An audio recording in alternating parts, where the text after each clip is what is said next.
Hi student, स्वागत है एक बार आपके फिर से अपने YouTube चैनल टारगेट सेमेस्टर में। और आज हम लोग बात करने वाले हैं पेपर 1 का यूनिट नंबर 3, जो कि हमारा टॉपिक है राज्य क्या है और अर्थ और उसकी परिभाषा। यानी कि राज्य क्या है और उसका अर्थ और उसका परिभाषा, इससे रिलेटेड जितने भी ऑब्जेक्टिव क्वेश्चन है उसको हम लोग सॉल्व करने वाले हैं। तो चलिए देर न करते हुए अपने टॉपिक पे पहुंचेंगे। उससे पहले यदि आप इसका PDF डाउनलोड करना चाहते हैं तो टारगेट गुरुकुल ऐप को डाउनलोड कर लीजिए, वहां से आपको PDF प्रोवाइड करा दी जाएगी। तो चलिए देर न करते हुए हम लोग पहुंचते हैं अपने टॉपिक की तरफ और देखेंगे कौन कौन से क्वेश्चन हमारे लिए कितने इंपॉर्टेंट हैं। चलिए थोड़ा सा हम लोग यहाँ पे देख लेते हैं कि इंपॉर्टेंट क्वेश्चंस हमारे लिए क्या क्या होने वाले हैं। चलिए पहला क्वेश्चंस आपका दे रहा है, राज्य के आवश्यक तत्व हैं। ठीक है ना, राज्य के आवश्यक तत्व हैं। कितने राज्य के आवश्यक तत्व हैं? आपका सही आंसर जो हो जाएगा वो हो जाएगा 4। वास्तव में जो राज्य होता है उसके 4 आवश्यक तत्व होते हैं। वो कौन कौन से होते हैं थोड़ा सा हम लोग देख लेते हैं। राज्य के आवश्यक तत्व,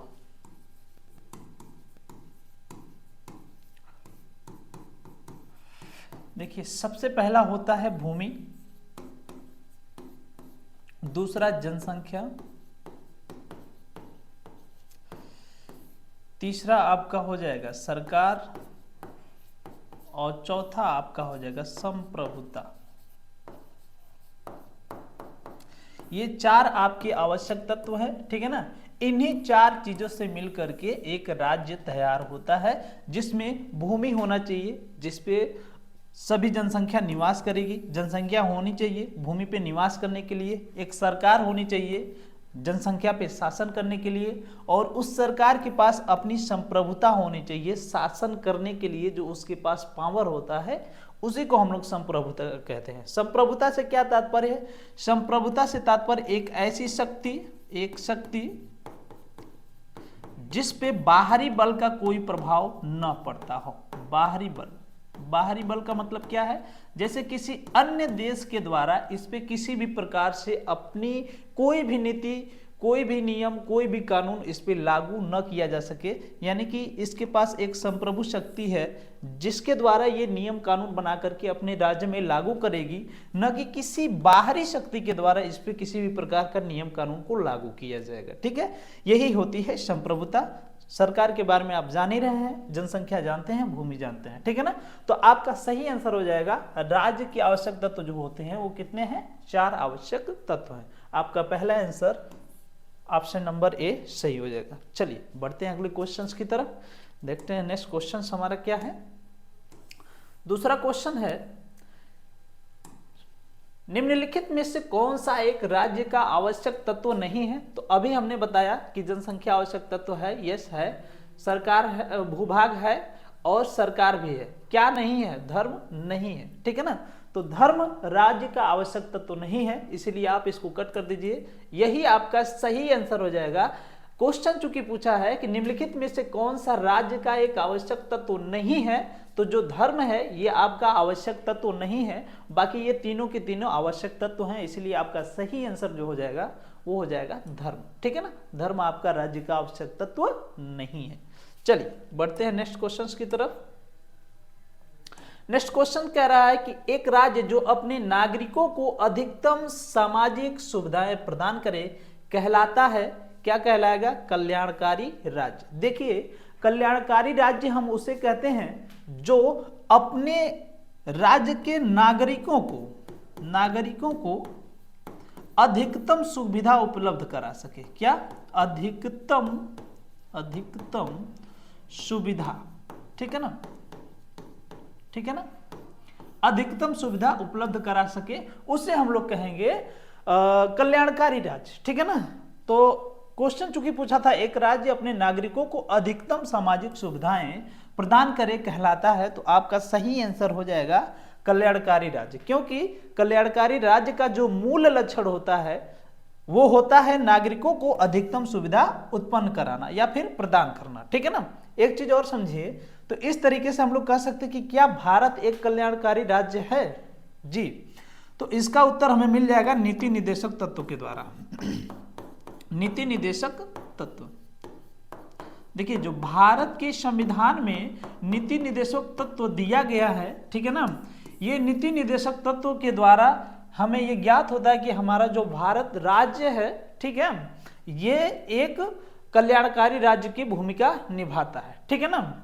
तो ये भी आपका सही आंसर हो जाएगा और ज्यादा से ज्यादा इसका सही आंसर हम लोग देख लेते हैं कि अधिकतम सुविधा जो उपलब्ध कराता है वो हो जाएगा कल्याणकारी राज्य। इस तरीके से भारत भी एक कल्याणकारी राज्य है, ठीक है ना। चलिए बढ़ते हैं अगले क्वेश्चन की तरफ। नेक्स्ट क्वेश्चन कह रहा है कि कल्याणकारी राज्य सुनिश्चित करता है, क्या सुनिश्चित करेगा भाई? आर्थिक, सामाजिक, राजनैतिक हित, ठीक है ना। आपका सही आंसर हो जाएगा डी। देखिए जो कल्याणकारी राज्य होता है वो क्या करता है? आर्थिक हित को भी प्रदान करता है, सामाजिक हित को भी प्रदान करता है और राजनीतिक हित। ओवरऑल हम लोग ये कह सकते हैं कि जो नागरिक होते हैं, जो राज्य के नागरिक होंगे, कौन होंगे? नागरिक, ठीक है ना, इनके सामाजिक, आर्थिक, सामाजिक और राजनीतिक ये तीनों हितों के बारे में यदि राज्य इनका हित को देखते हुए इनको अधिकतम सुविधाएं प्रदान करता है तो कल्याणकारी राज्य कहलाता है, ठीक है ना। तो यहां पे आपका सही आंसर हो जाएगा डी, क्योंकि कल्याणकारी राज्य जो है वो सुनिश्चित करता है आर्थिक, सामाजिक और राजनीतिक हित, ठीक है ना। किसके लिए? नागरिकों के लिए जो उसके राज्य में रह रहे हैं, ठीक है ना। चलिए बढ़ते हैं अगले क्वेश्चन की तरफ। नेक्स्ट क्वेश्चन है आपका, राज्य का अस्तित्व जीवन के लिए है और इसकी निरंतरता सदजीवन के लिए है। किसने कहा है? सही आंसर हो जाएगा अरस्तु। अरस्तु ने कहा है कि राज्य का अस्तित्व जीवन के लिए है और इसकी निरंतरता सदजीवन के लिए है, ठीक है ना। तो ये कथन अरस्तु के द्वारा कहा गया है, तो आपका सही आंसर हो गया अरस्तु, ठीक है ना। एक चीज और याद रखिए, अरस्तु जो है राजनीति विज्ञान के जनक भी हैं, ठीक है ना, जनक हैं, और इन्होंने राजनीति विज्ञान को अधिपति विज्ञान भी माना है, अधिपति विज्ञान।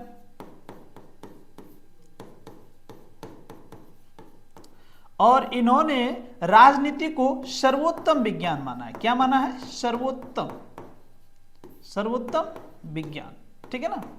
तो ये भी क्वेश्चंस आपको याद रखने की आवश्यकता है। ये तीनों फैक्ट आप याद रखिए जो कि एग्जाम में आपसे पूछ सकता है। यहां पे सही आंसर आपका हो जाएगा अरस्तु। चलिए बढ़ते हैं नेक्स्ट क्वेश्चंस की तरफ, देखते हैं नेक्स्ट क्वेश्चंस क्या है।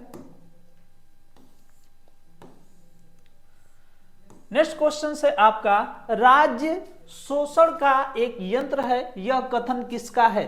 यानी कि यहां पे क्वेश्चन से मतलब है कि राज्य शोषित, मतलब शोषण करता है। किसका शोषण करता है? नागरिकों का। किसका? नागरिकों का शोषण करता है राज्य, नागरिकों का, ठीक है। यह कथन किसका है? यह कथन है मार्क्सवादियों का। यानी मार्क्सवादी लोग कहते हैं कि देखिए जो राज्य है, ठीक है ना, राज्य की जरूरत है ही नहीं, हम लोग समाज में रहते हैं, समाज में रह करके हम अपना विकास कर सकते हैं, ठीक है ना। इसीलिए राज्य को हम लोग ये कहेंगे कि राज्य अगर रहेगा तो हमारी जितनी भी स्वतंत्रताएं हैं या फिर जितने भी विकास होने के रास्ते हैं उन पर वो क्या करेगा? प्रतिबंध लगाएगा। प्रतिबंध लगाने से क्या मतलब है?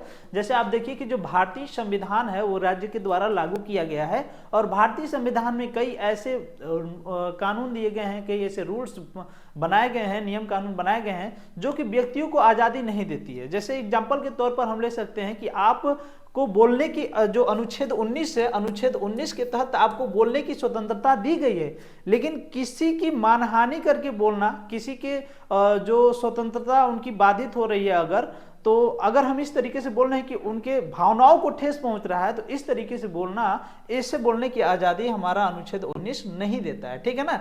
तो राज्य क्या होता है कि नियम कानून बनाता है और यही चीज बताया है मार्क्सवादियों ने कहा कि यदि राज्य होगा तो वो क्या करेगा? हमारा शोषण करेगा और हमारा किसी भी प्रकार का विकास नहीं हो पाएगा, ठीक है ना। तो ये सही कथन हो जाएगा मार्क्सवादियों का, ठीक है ना। मार्क्सवादियों ने कहा कि राज्य शोषण का एक यंत्र है, ठीक है ना। तो यहाँ पे सही आंसर आपको याद रखने की आवश्यकता है मार्क्स, ठीक है ना। चलिए बढ़ते हैं नेक्स्ट क्वेश्चन देख लेते हैं। क्वेश्चन नंबर 7 है, कह रहा है कि निम्न में से कौन राज्य नहीं है, ठीक है ना। राज्य के आवश्यक तत्व बताए हैं। अगर कोई भी राज्य अपनी उन तत्वों को कंप्लीट करता है, पूरा करता है, तो उन्हीं को हम लोग राज्य बोलते हैं, ठीक है ना। उसके पास 4 चीजें होनी चाहिए, पहला भूमि होना चाहिए, दूसरा जनसंख्या होना चाहिए, तीसरा उसके पास सरकार होनी चाहिए, और चौथा उस सरकार के पास अपनी संप्रभुता होनी चाहिए कि वो पूरे राज्य पे शासन कर सके, ठीक है ना। तो यहां पे आपको ध्यान देने की आवश्यकता है। क्वेश्चन कह रहा है कि निम्नलिखित में से कौन राज्य नहीं है। संयुक्त राज्य अमेरिका यस राज्य है, क्योंकि इसके पास सब कुछ है। संयुक्त राष्ट्र संघ ये नहीं है, ये राज्य नहीं है। भारत यस राज्य है, और फ्रांस यस राज्य है, ठीक है ना। तो यहां पे आपका सही आंसर जो हो जाएगा, जो सही आंसर हो जाएगा आपका हो जाएगा संयुक्त राज्य संघ। संयुक्त राज्य संघ क्या है, राज्य है नहीं है, ये एक प्रकार की संस्था है। क्या है, संस्था है, ठीक है ना। तो यहां पे आपका सही आंसर संयुक्त राज्य संघ हो जाएगा। चूंकि संयुक्त राज्य अमेरिका है, इसके पास भी चारों तत्व हैं, जो भारत है इसके पास भी चारों तत्व हैं, और जो फ्रांस है इसके पास भी चारों तत्व हैं, इसीलिए ये तीनों की तीनों क्या हैं, राज्य हैं। लेकिन संयुक्त राष्ट्र संघ राज्य नहीं है, ठीक है ना। तो आपका सही आंसर हो जाएगा संयुक्त राज्य संघ। चलिए बढ़ते हैं नेक्स्ट क्वेश्चन की तरफ। नेक्स्ट क्वेश्चन है मार्क्सवादियों के अनुसार राज्य क्या है। तो मार्क्सवादियों के अनुसार जो राज्य है वो एक प्राकृतिक संस्था है। देखिए जो मार्क्सवादी हैं, इन्होंने अभी कुछ देर पहले हमने एक क्वेश्चन को डिस्कस किया, वहां पे हमने देखा कि इन्होंने माना कि जो राज्य है वो एक शोषण यंत्र है, शोषण यंत्र है, ठीक है ना। किसने कहा था भाई, मार्क्सवादियों ने ही कहा था, ठीक है ना। अभी जस्ट इसके पहले हमने एक क्वेश्चन डिस्कस किया। फिर कह रहा है कि मार्क्सवादियों के अनुसार राज्य क्या है, तो राज्य एक प्राकृतिक संस्था है, ठीक है ना। क्या है, राज्य एक प्राकृतिक संस्था है, प्राकृतिक संस्था। तो यहां पे एक चीज कंफ्यूजन हो गया। देखिए यहां पे कंफ्यूजन क्या हुआ कि मार्क्सवादियों का क्या कहना है, मार्क्सवादियों का कहना है कि जो है राज्य एक शोषणकारी यंत्र है भी है, और फिर दूसरी बात कि ये कह रहे हैं कि राज्य के जो मार्क्सवादी हैं इनके अनुसार राज्य क्या है, प्राकृतिक संस्था है। तो प्राकृतिक संस्था से क्या मतलब है कि प्रकृति के द्वारा प्रदत्त किया गया संस्था। हमने जब आपको सामाजिक समझौता सिद्धांत बताया था, उस सामाजिक समझौता सिद्धांत में बताया था 3 लोगों को, हाफ्स, लाक और रूसो को, ठीक है ना। वहां पे ये बताया गया था कि राज्य जो प्राकृतिक अवस्था में था तो उस समय उसकी अवस्था कैसी थी। तो मार्क्सवादियों का जो कल्पना है, ऐसा माना जा रहा है कि जो प्राकृतिक संस्था, ये जो राज्य है वो प्राकृतिक संस्था में जिस तरीके से बिहेव कर रही थी उसी तरीके से आज भी बिहेव करे, ठीक है ना।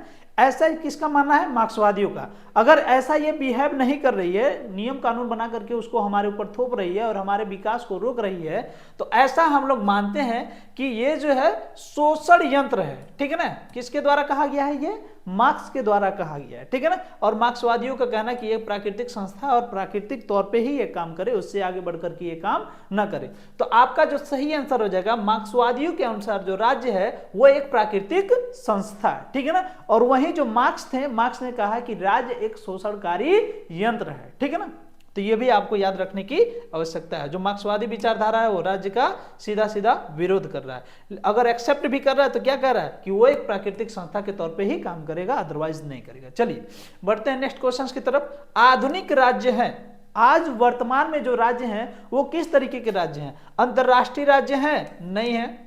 राष्ट्रीय राज्य हैं, यस हैं। क्षेत्रीय राज्य नहीं है। संघीय राज्य नहीं है, ठीक है ना।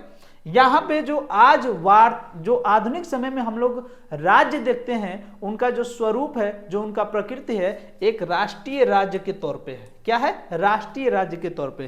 क्योंकि हर एक राज्य का अपना अस्तित्व है, ठीक है ना। और उस अस्तित्व को बनाए के रखने के लिए राज्य की जितने आवश्यक तत्व हैं उसको फुलफिल करना पड़ेगा। सबसे ज्यादा इंपॉर्टेंट हो जाता है संप्रभुता। संप्रभुता किसी भी राज्य के पास होनी ही चाहिए। अगर संप्रभुता नहीं है तो वो राज्य नहीं है। इनफैक्ट हम लोग कह सकते हैं कि 4 तत्वों में से कोई भी अगर एक तत्व उसके पास नहीं है तो वो राज्य नहीं कहलाएगा, ठीक है ना। और आज आप लोग जानते हैं कि राष्ट्रीयता की भावना हमारे देश में या फिर किसी भी देश में कितनी प्रबल है, और उसी राष्ट्रीयता की भावना जो है कई देशों में कितने जो है क्रांतियां कर दी हैं, ये आप लोगों ने देखा ही होगा, इतिहास में पढ़ा ही होगा, ठीक है ना। चलिए बढ़ते हैं नेक्स्ट क्वेश्चन की तरफ। ये जो हमारा क्वेश्चन था, क्वेश्चन नंबर 9, आधुनिक राज्य है तो ये राष्ट्रीय राज्य है। चलिए बढ़ते हैं नेक्स्ट क्वेश्चन की तरफ। नेक्स्ट क्वेश्चन आपका कह रहा है कि नगर राज्य शब्द सामान्यतः संबंधित है। नगर राज्य जो संबंधित है वो शब्द किससे संबंधित है, प्राचीन यूनान से। देखिए प्राचीन यूनान में जैसे पॉलिटिक्स शब्द के बारे में जब हम लोग पढ़ते थे, पॉलिटिक्स पोलिस शब्द से निकला है, और जो पॉलिटिक्स शब्द है पोलिस शब्द से निकला है, और जो पोलिस शब्द था उसका जो अर्थ हुआ करता था उस समय के जो छोटे छोटे राज्य यूनान में हुआ करते थे, ठीक है ना, यूनान में जो छोटे छोटे राज्य हुआ करते थे उनको हम लोग बोलते थे नगर या राज्य, ठीक है ना, नगर या राज्य बोला करते थे, और वहीं से निकल करके नगर और राज्य शब्द आया है। तो क्वेश्चन हमारा है नगर राज्य शब्द सामान्यतः संबंधित है किससे है, तो प्राचीन यूनान से, ठीक है ना। क्यों? क्योंकि उस समय जो प्राचीन यूनान हुआ करता था उसमें जो छोटे छोटे राज्य हुआ करते थे उनको हम लोग बोलते थे नगर या राज्य, जो कि पोलिस शब्द से निकला था। जब हमने पोलिस यानी पॉलिटिक्स शब्द को जब हमने एक्सप्लेन किया था तो आपको बताया भी था। चलिए बढ़ते हैं नेक्स्ट क्वेश्चन की तरफ।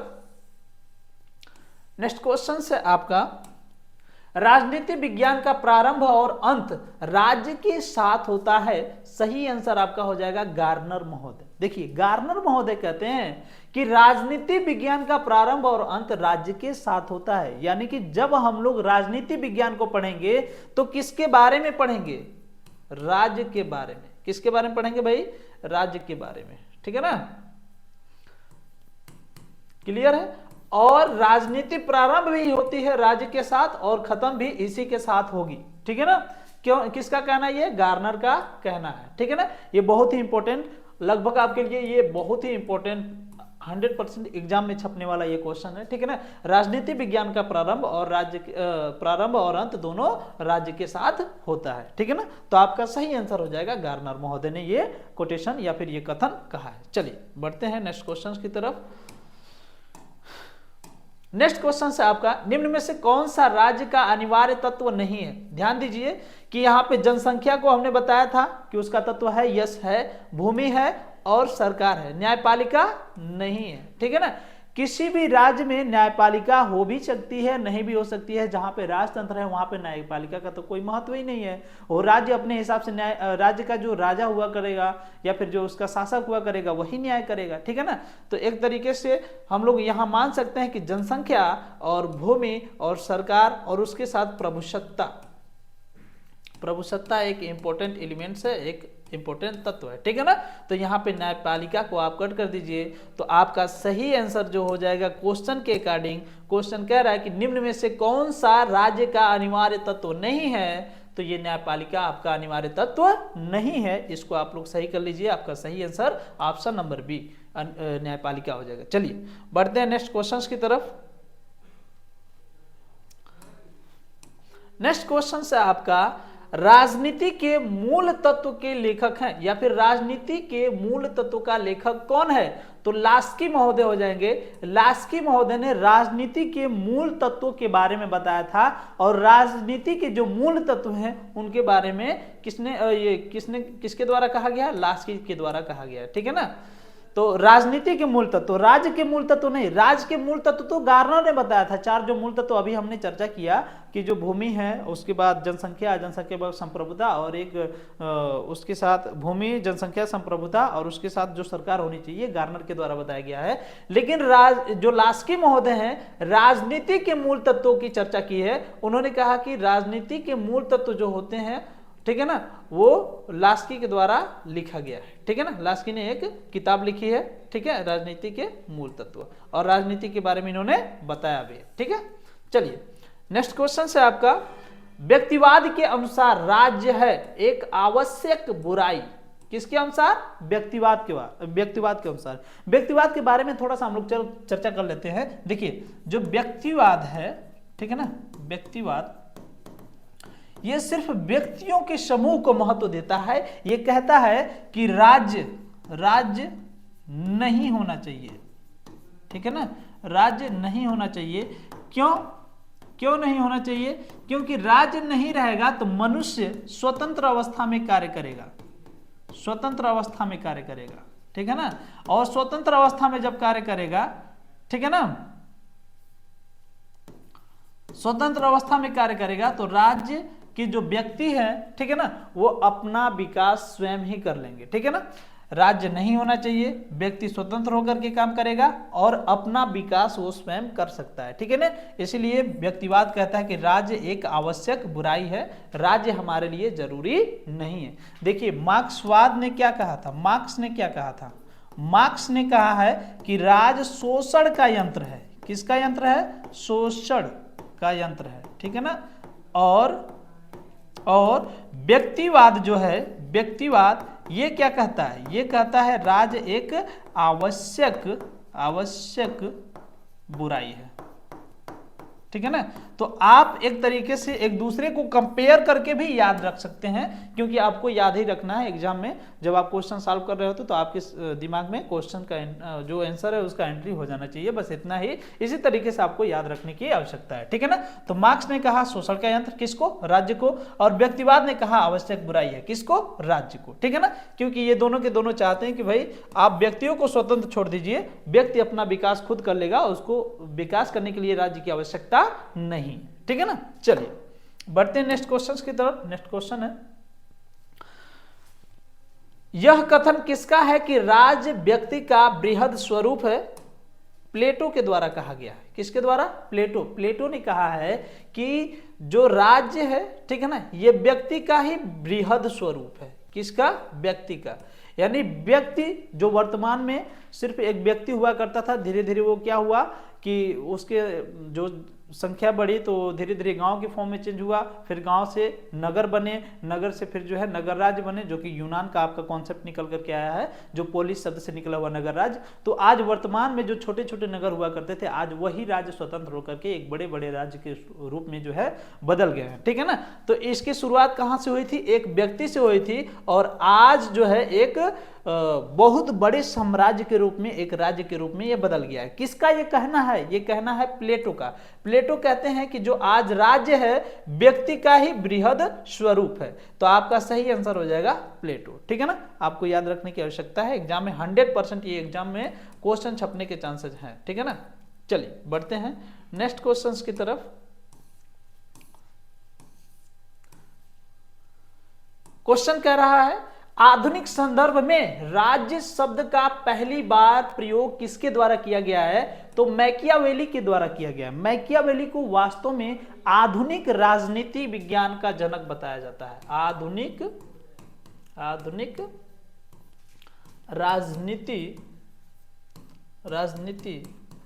विज्ञान के जनक। आधुनिक राजनीति विज्ञान के जनक कौन है? यह मैकियावेली है। और आधुनिक संदर्भ में राज्य शब्द का सबसे पहली बार किसने प्रयोग किया है? तो मैकियावेली ने किया है, ठीक है ना। अगर हम राजनीति विज्ञान के जनक को बात करें, राजनीति विज्ञान इसके जो जनक हैं वो कौन है? वो अरस्तु हैं। कौन है? अरस्तु। लेकिन अगर हम लोग आधुनिक राजनीति विज्ञान के जनक की बात करें तो यहां पे क्या हो जाएंगे? मैकियावेली हो जाएंगे। और इन्होंने आधुनिक संदर्भ में राज्य शब्द का पहली बार प्रयोग भी किया है। यह भी आपको याद रखने की आवश्यकता है, यह भी एग्जाम में 100% क्वेश्चन छपने के चांस हैं। चलिए बढ़ते हैं नेक्स्ट क्वेश्चन की तरफ। नेक्स्ट क्वेश्चन है आपका,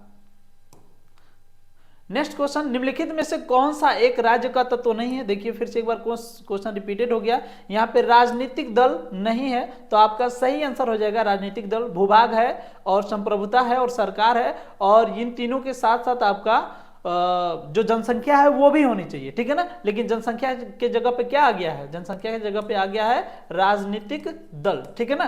तो आपका सही आंसर जो है हो जाएगा राजनीतिक दल। राजनीतिक दल जो है एक तत्व नहीं है, ठीक है ना। तो आपका सही आंसर बी। चलिए बढ़ते हैं नेक्स्ट क्वेश्चन की तरफ। नेक्स्ट क्वेश्चन है आपका, राजनीतिक चेतना राज्य की उत्पत्ति के सिद्धांत का एक कारक है। जो राजनीतिक चेतना है वो विकासवादी सिद्धांत में है, ठीक है ना। किसमें है? विकासवादी सिद्धांत में। क्वेश्चन कह रहा है राजनीतिक चेतना राज्य की उत्पत्ति के सिद्धांत का एक कारक है, ठीक है ना। तो आपका विकासवादी सिद्धांत हो जाएगा। यानी विकासवादी जो सिद्धांत है इसमें राजनीतिक जो चेतना है, राजनीतिक चेतना, ये राज्य की उत्पत्ति के सिद्धांत के कारक बताता है, ठीक है ना। इसको इस तरीके से हम लोग समझ सकते हैं। देखिए जो विकासवादी सिद्धांत है ना, विकासवादी सिद्धांत में जो राजनीतिक चेतना है ये कितनी डेवलप हो पाएगी, उसी तरीके से राज्य का भी डेवलप हो पाएगा, ठीक है ना। तो राजनीतिक चेतना पर निर्भर करता है कि राज्य का विकास कितना ज्यादा डेवलप होगा, और ये किसमें है, विकासवादी सिद्धांत में इसको लिखा गया है, ठीक है ना। तो आपका सही आंसर हो जाएगा विकासवादी सिद्धांत। चलिए नेक्स्ट क्वेश्चन की तरफ चलते हैं। नेक्स्ट क्वेश्चन है आपका, किसने कहा है लोक कल्याणकारी राज्य की ओर साम्यवाद तथा दूसरी ओर अनियंत्रित व्यक्तिवाद के मध्य समझौता है। किसने कहा है लोक कल्याणकारी राज्य की ओर साम्यवाद और दूसरी ओर अनियंत्रित व्यक्तिवाद की ओर समझौता, मध्य समझौता। आपका सही आंसर हो जाएंगे रूसो, ठीक है ना। रूसो के द्वारा ये कहा गया है। चलिए बढ़ते हैं नेक्स्ट क्वेश्चन की तरफ। नेक्स्ट क्वेश्चन है आपका, निम्न में से कौन एक राज्य का आवश्यक तत्व नहीं है। फिर से एक बार रिपीटेड क्वेश्चन है, तो यहाँ पे पंथ निरपेक्ष। देखिए यहाँ पे ऑप्शंस बदल दिए गए हैं, क्वेश्चन वही है कई बार। एक बार न्यायपालिका को रख दिया था, एक बार संयुक्त राष्ट्र संघ को रख दिया था, एक बार पंथ निरपेक्षता रख दिया है। तो देखिए ऑप्शन में 3 ऑप्शन जो है आपको मिलेंगे, राज्य के तत्व के 3 ऑप्शन तो हमेशा आपको मिलेंगे, एक ऑप्शन आपको कट कर दे रहा है बार बार। तो आपका सही आंसर हो जाएगा पंथ निरपेक्षता। और ये भी आपको याद रखने की आवश्यकता है कि जो ऑप्शन 3 ऑप्शन हमेशा जो राज्य के तत्व से रिलेटेड 3 ऑप्शन जो हैं आपको मिलेंगे, जैसे जनसंख्या, प्रभुसत्ता, सरकार और एक जो है भूमि। इन चारों तत्वों में से 3 ऑप्शन आपको मिलेंगे ही मिलेंगे, और एक जो ऑप्शन है वो हमेशा बदल दिया जा रहा है, ठीक है ना। तो ये भी आपको याद रखने की आवश्यकता है कि इस तरीके के क्वेश्चन आपको 100% वेरी इंपॉर्टेंट क्वेश्चन है, आपको एग्जाम में मिलना ही मिलना है कि जो राज्य के आवश्यक तत्व हैं कौन कौन से हैं, ठीक है ना। तो 4 तत्व आप 100% याद रख लीजिए, कौन कौन से, जनसंख्या, संप्रभुता, सरकार और भूमि, ठीक है ना। इतने राज्य के आवश्यक तत्व हैं, ठीक है ना। हमेशा एक ऑप्शन आपको कट कर दिया जा रहा है और वही ऑप्शन आपका सही हो जाएगा। बार बार क्वेश्चन ये पूछ रहा है निम्न में से कौन एक राज्य का आवश्यक तत्व नहीं है, यहां पे है नहीं। आपको ये भी ध्यान देना है कि लास्ट में पूछ रहा है नहीं है, तो जब नहीं है पूछेगा तो आपका एक ऑप्शन यहाँ पे सही हो जाएगा। या फिर इस तरीके से भी क्वेश्चन पूछ सकता है कि निम्नलिखित में से कौन कौन से राज्य के आवश्यक तत्व हैं, जनसंख्या, संप्रभुता, सरकार, और दे सकता है उपर्युक्त सभी, ठीक है ना, उपर्युक्त सभी। तो आपका तब भी आंसर आपका डी वाला सही हो जाएगा, ठीक है ना। तो ये इस तरीके से क्वेश्चन एग्जाम में आएंगे और आपको ध्यान रखने की आवश्यकता है। प्रॉपर प्रैक्टिस कीजिए, तैयारी करिए। और ये लेक्चर आपका यहीं समाप्त होता है। मिलते हैं नेक्स्ट वीडियो में, तब तक के लिए बाय।